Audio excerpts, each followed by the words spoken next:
오늘은 빌립보서 4장 4절 이 말씀을 빌립보서 4장 4절을 또 우리가 일주일간 함께 은혜를 나누기 원합니다. 항상 새벽에 빌립보서 4장 4절을 펴놓고 이 한 주는 묵상을 했으면 좋겠습니다. 자, 빌립보서 4장 4절이 뭐예요? 주 안에서 항상 기뻐하라. 내가 다시 말하노니 기뻐하라 라고 말씀하고 있어요. 자, 오늘 이 말씀에서 우리가 이야기할 내용은 제목이에요. 기쁨은 적극적인 것입니다. 기쁨은 뭐예요? 적극적인 것입니다 라는 제목으로 함께 은혜를 나누려 해요. 성도의 특징인 기쁨과 단순한 소극적 체념을 잘 구분해야 돼요. 이거 처음이 좀 중요하니까 다시 말씀드려요. 성도의 특징인 기쁨이 있고요. 단순한 소극적 체념을 잘 구별해야 한다는 거예요. 즉, 성도의 특징적 기쁨, 단순한 소극적 체념, 이게 비슷해가지고요. 까딱 잘못하면 이러한 단순한 소극적 체념이 기독교적인 기쁨과 이렇게 자리를 잡을 수 있는 것이에요. 그게 비슷하게 자리를 잡을 수 있는 것이에요. 그건 아니라는 것이죠. 단순한 소극적 체념을 스토아 철학이라고 하거든요. 스토아 철학의 소극적 체념의 정신을 그리스도인의 용기, 견고함, 기쁨 그런 것들로 착각하는 것이야말로 이 시대의 가장 심각한 위험이 될 수 있다는 것이에요. 스토아 철학과 기독교 교리를 혼돈하시는 분이 있어서 그렇다면 스토아 철학이 뭐냐 이걸 좀 알아야 돼요. 우리 성도님들은 생소할 거예요. 스토아 철학이 뭐지? 사실 여러분 스토아 철학이란 말만 쓰지 않을 뿐 이 시대에 인문학적인 지식을 가지고 있는 자들은 다 스토아 철학적인 배경을 가지고 살아갑니다. 좀 인격이 되었다라고 생각하는 사람들은 그 철학이 스토아 철학에 기반을 두고 있는 것이에요. 어쩌면 자기는 스토아 철학이 무엇인지도 모르고 살아갈지 모르겠지만 이 스토아 철학이 그렇게 인본주의적인 사람들 사이에서 자리를 잡고 있는 것이거든요. 그러니 이 스토아 철학이 도대체 무엇인가를 좀 알아보면 좋을 것 같아요. 스토아 철학은 일단 기독교가 아니에요. 말 그대로 철학이에요. 스토아 철학은 아주 좋은 철학은 될지 모르겠지만 진리는 아니라는 것이지요. 스토아 철학자들이 강조했던 6가지가 있어요. 이 새벽에 좀 집중이 잘 안 되실 수 있겠지만 그래도 필요한 것이니 한번 적을 알고 나를 알아야 하니까 한번 이렇게 들어보시기 바래요. 6가지를 강조했는데 첫 번째는 내적 평온, 내적인 평온을 강조했어요. 스토아 철학자들은 외부 상황에 휘둘리지 않고 자신의 내적 상황에 집중하며 평온을 유지하는 것을 중요하게 생각했습니다. 이는 불확실한 세상에서 심리적 안정과 이성적 삶을 추구하는데 도움이 되기 때문에 그들은 그것을 추구했던 것이에요. 첫 번째, 그 내적인 평온을 주장했어요. 두 번째, 그들이 강조했던 것은 덕을 강조했어요. 기독교에서도 덕을 강조하잖아요. 그들도 덕을 강조했어요. 스토아 철학에서 덕은 최고의 선으로 여겨졌습니다. 그들이 강조하는 주요 덕목이 있어요. 그 주요 덕목은 지혜와 용기와 절제와 정의입니다. 세 번째, 그들은 로고스를 강조했어요. 참 기독교랑 비슷하죠.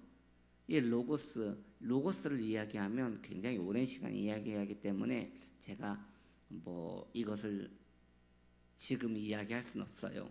그런데 그래도 신앙생활을 어느 정도 하신 분들은 로고스라는 단어가 기독교와 얼마나 가까운지를 알 거예요. 그런데 스토아 철학자들도 이 로고스를 강조했다는 것이죠.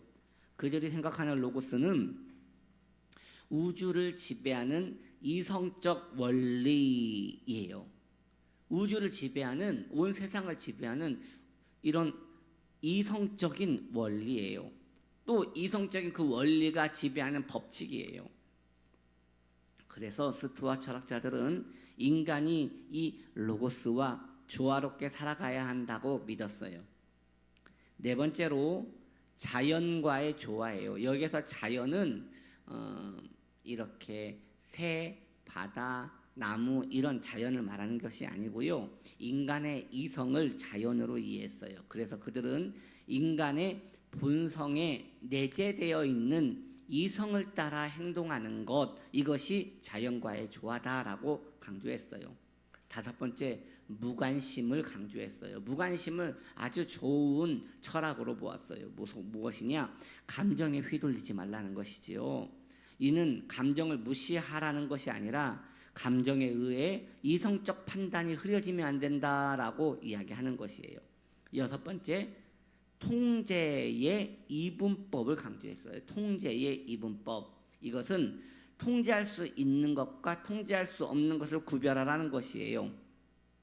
즉 우리의 생각, 의도, 행동 등은 통제할 수 있지만 외부 사건이나 다른 사람의 행동은 통제할 수 없다는 것이에요. 이걸 구분해서 통제할 수 있는 것은 통제하고 통제할 수 없는 건 통제하지 말라는 것이에요. 자, 여러분 이 스토아 철학의 6가지 이야기 들어보니까 너무 좋지 않아요? 이것을 여러분 제가 설교로 이야기를 해도 아마 여기 이 이야기를 듣고 고개를 끄덕끄덕하는 분도 있을 거예요. 설교로 우리 예수 믿는 사람은 이 6가지를 잘 지키고 살아야 합니다라고 하면서 제가 이야기를 해도 아마 고개를 끄덕끄덕할 거예요. 왜냐? 그만큼 인간에게 유용하고 굉장히 유용한 철학적인 사상이기 때문이에요. 이상이 스토아 철학의 사상이에요. 어때요? 유익하지요? 맞아요. 유익하여 많은 지식인들이 스토아 철학을 지금도 많이 사랑하고 있습니다. 그들이 스토아 철학인지 모르고 행할지 몰라도 대부분 어느 정도 지식인들은 이러한 지식을 사랑하여 자신 안에 진리로 품고 살고 있는 것이에요. 그러나 스토아 철학에서 말하는 이러한, 제가 이것을 말하는 게 바로 그 소극적 체념이 이것을 말하는 거예요. 이러한 소극적 체념은 성경이 말하는 참된 기쁨이 아니라는 것이지요. 이렇게 성도님이 계시지 않은 곳에서 유튜브로 설교를 할 때 다른 것은 불편하지 않은데요. 한 가지 이렇게 불편한 게 조금 이렇게 난이도가 있는 이야기를 할 때 성도님들의 표정을 볼 수 없다는 게 좀 안타까워요. 지금 나 혼자 이야기하고 있는 건가? 아니면 내 이야기를 좀 받고 좀 이해를 하실 수 있는 건가? 이런 게 좀 아쉬워요. 성도님들의 눈빛을 보면 이해를 하셨으면 눈이 반짝반짝 빛나는 게 그래도 이게 잘 내가 설명을 했구나라는 생각이 드는데 그게 안 되면 이제 잘 이해를 하셨나 이런 게 좀 궁금하기도 합니다. 아니 그렇다는 겁니다.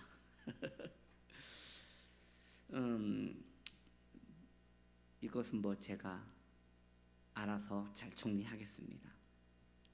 여튼 이러한 내용들이 소극적 체념인데 이런 소극적 체념과 기독교 진리는 구별되어져야 한다. 기독교 진리에서 말하는 기쁨과 소극적 체념은 전혀 다른 것이다 라는 것을 말하는 것이에요. 바울은 자신에게 닥치는 일들을 소극적인 태도로 감내하는 태도를 옹호하지 않아요. 소극적 체념을 옹호하지 않아요. 기쁨은 본질적으로 여러분 적극적인 것이에요. 기뻐하라. 내가 다시 말하노니 기뻐하라. 전투적이죠. 적극적이죠. 저돌적이지 않아요? 이 명령은 마치 전쟁 때의 소집 나팔 소리와 같은 것이에요. 그리스도인의 기쁨은 선동적인 것이에요. 기쁨은 단순하게 고통에 대하여 무관심한 것이 기쁨이 아니에요. 현대사회가 과학적이 되면서 심리적 해결을 영적인 해결로 착각해요. 심리적 해결과 영적인 해결은 전혀 다른 것인데 그것을 비슷한 것이라고 착각해요. 많은 기독교인들이 그런 것에 혼란을 느끼며 미혹되는 부분들이 많아요. 교활한 시험에 빠질 위험성이 점점 커지고 있어요. 아이를 보면요, 유쾌한 감정이든 불쾌한 감정이든 만족이든 불만이든 아이는 그 감정을 표출합니다. 원시적인 사람들일수록 감정에 솔직한 방법인 것이지요. 그러나 인간은 나이가 들면 자기 감정을 통제하고 숨기려는 성향을 보입니다. 어찌 보면 성숙한 인간일수록 이러한 것들을 잘 한다고 봐요. 어느 정도는 그렇게 해도 좋은 것 같아요. 그러나 그러한 성향이 신앙이 되면 안 된다는 것이지요. 그러한 성향이 좋은 그리스도인이라고 생각하면 안 된다는 것이에요. 그리스도인은 자신에게 곤란한 일이 생겼을 때, 자신에게 힘든 일, 감당하기 힘든 일이 생겼을 때 그 일에 무관심해야 한다는 것, 그거 아니라는 것이에요. 이 세상에서 상처받지 않는 방법은 누가 뭐라고 하든 그것을 깊이 생각하지 말고 그냥 무관심으로 넘겨버리면 되지, 이것을 좋은 신앙으로 보면 안 된다는 것이에요. 그러한 방식으로 그리스도인들이 살아간다면 그건 정말 위험한 일에 빠질 수 있는 것이에요. 이러한 사람들은 무관심이라는 방어막만 있을 뿐 무슨 일이 생겨도 크게 흔들리지 않을 수 있다고 그들은 생각하며 그것을 좋은 무기로 삼고 기독교적인 진리를 배제하게 되는 것이에요. 바울이 말하는 기쁨의 태도는 그런 것이 아니라는 것입니다. 무관심이라는 방어막에 숨어 있는 사람은 참된 기쁨을 소유할 수 없습니다. 소극적으로 체념해버리는 이러한 수토와 철학에 의지하는 사람은 기독교적인 참된 기쁨을 소유할 수 없습니다. 바울이 말하는 기쁨은 적극적인 기쁨이에요. 선동적인 기쁨이에요. 역동적인 기쁨이에요. 여러분 마음에 주님이 주시는 기쁨이 없을 때 저돌적으로 사모해야 돼요. 예배의 자리에 나와서, 기도의 자리에 나와서 혹은 자기의 삶을 컨트롤하며 하나님 경외하는 일에 마음을 쏟아서 은혜를 받으셔야 돼요. 충만한 은혜를 받으셔야 돼요. 하늘의 기쁨을 누리려고 노력해야 돼요. 하나님의 기쁨을 막는 모든 것들을 배제하며 믿음으로 전진해야 돼요. 그리고 이 기쁨은 그 속에 힘이 있는 거예요. 신앙적인 기쁨은 힘이 있어요. 뭘 하고 안 하고의 문제가 아니라 힘이 있는 것이에요. 생명이 있는 것이에요. 기쁨을 주시는 그 생명이 내 생명이 됨으로 그 기쁨이 되는 것이에요. 그러니 환경에 무슨 일이 생겼을 때 그것을 고상한 생각으로 그냥 뭐 없는 셈 치지, 아예 인생이 다 그런 것 아닌가. 여러분, 제가 이러한 접근 방법이 잘못됐다는 것이 아니에요. 이것은 인간주의적인 철학에서 매우 유용하게 쓸 수 있는 하나의 장치예요. 이러한 장치를 심리학에서 많이 사용해요. 심리학, 여러분 요즘 TV에서 보면 심리학이나 상담학으로 많은 어려운 사람들에게 도움을 주지 않습니까? 특히 오늘날 이 시대는 정신적으로, 마음적으로 고통받는 분들이 많이 있기 때문에 그러한 유용한 지식은 도움이 됩니다. 그런데 그러한 지식이 기독교는 아니고, 그러한 지식이 기독교가 말하는 진리는 아니라는 것이에요. 그것은 지식이에요. 좋은 방법이고 도구일 수는 있지만 그 도구가 생명은 될 수 없는 거예요. 기독교의 기쁨은 생명입니다. 그 생명이 내 안에 들어와서 나를 선동하고 나를 역동시키고 나를 힘있게 만드는 것이에요. 그래서 시편의 말씀에 보면 내 기쁨이 무쇠의 뿔과 같다라고 하였어요. 막 내리달리는 그 무수에 그 뿔과 같이 막 들이받으면서 내가 이 기쁨을 소유하기 위하여 멈추지 않으리라 라고 한다는 것이죠. 그러니 여러분, 무관심 그거 기쁨 아닙니다. 없는 셈 치는 거 그거 기쁨 아닙니다. 그러한 것들은 하나님이 주시는 방법이 아니에요. 그 상황을 잊어버리기 위하여 내가 좋아하는 중독 증상 같은 것에 빠져버리는 것, 그런 것은 좋은 게 아니에요. 담대하게 환경을 직면하고 그 환경 속에서 내가 도저히 이길 수 없는 것을 하나님이 주시는 생명을 이어받아 그것을 넘어서는 것, 이것인 것이에요. 그것이 하나님의 기쁨이며 저돌적인 생명을 이어받는 성도의 기쁨인 것입니다. 그렇게 은혜로 서시기를 예수님의 이름으로 축복합니다. 기도합니다. 하나님 아버지, 인간의 철학, 인간에게 도움이 될지 모르지만 그것은 생명이 아닙니다. 우리가 하나님의 기쁨, 그 생명을 사모하게 하시고 그 생명을 품을 수 있도록 지켜주시옵소서. 예수님의 이름으로 기도드립니다. 아멘.